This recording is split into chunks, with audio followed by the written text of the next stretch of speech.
দিল্লিকে ডুবিয়ে ৪৫ বছরের রেকর্ড ভাঙল যমুনা। উন্মত্ত যমুনা নদী কি ঘটিয়ে চলেছে সেখানে? ভারতের দিল্লি অঙ্গরাজ্যে যমুনার পানির উচ্চতা সর্বকালের সর্বোচ্চ পর্যায়ে পৌঁছেছে।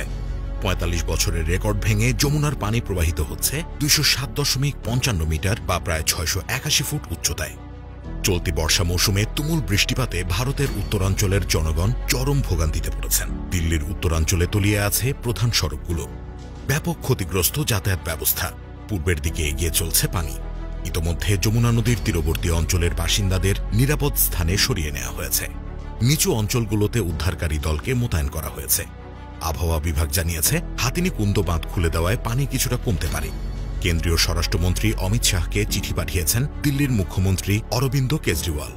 হরিয়ানার হাতিনিকুন্দ বাঁধ দিয়ে কিছু পানি বের করে দেওয়ার অনুরোধ জানিয়েছিলেন তিনি, যাতে যমুনার পানির উচ্চতা আর না বাড়ে। এর আগে ১৯৭৮ সালের বন্যার সময় যমুনার পানির স্তর বেড়ে হয়েছিল ২০৭.৪৯ মিটার। টানা বর্ষণের কারণে যমুনার পানির স্তর আরও বাড়তে পারে বলে সতর্ক করেছে বন্যা নিয়ন্ত্রণ দপ্তর। অন্যদিকে বাংলাদেশের কুড়িগ্রামে দুধকুমার ও ধরলার পানি বিপদসীমার উপর দিয়ে প্রবাহিত হচ্ছে। বেড়েছে ব্রহ্মপুত্র, তিস্তাসহ অন্যান্য নদ নদীর পানি। পানিবন্দী হয়ে পড়েছে নদ নদী অববাহিকার নিম্নাঞ্চল ও চরাঞ্চলের অন্তত ১৫,০০০ পরিবার। এসব এলাকার কাঁচা সড়ক তলিয়ে থাকায় ভেঙে পড়েছে যোগাযোগ ব্যবস্থা। কুড়িগ্রাম পানি উন্নয়ন বোর্ড জানায়, ব্রহ্মপুত্র নদের পানি নুনখাওয়া পয়েন্টে বিপদসীমার ৩৭ সেন্টিমিটার, ব্রহ্মপুত্র নদের পানি চিলমারি পয়েন্টে ৪৯ সেন্টিমিটার নিচ দিয়ে প্রবাহিত হচ্ছে।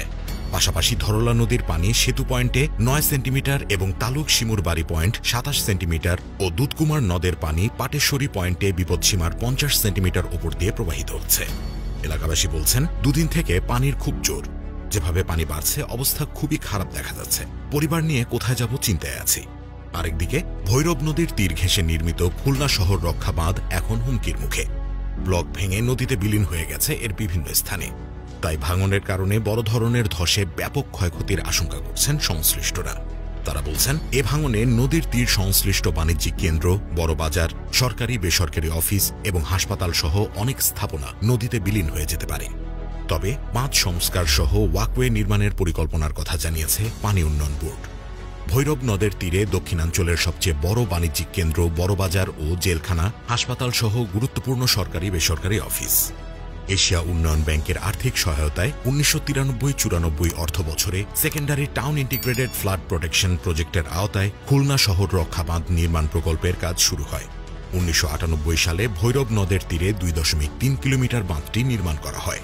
তবে দীর্ঘদিন সংস্কার করা হয়নি বাঁধটি। এ কারণে বাঁধের ১ কিলোমিটারেরও বেশি অংশে ব্লক সরে গেছে। এমনকি তীব্র স্রোতে বিভিন্ন স্থানের ব্লক বিলীন হয়ে গেছে নদীগর্ভে।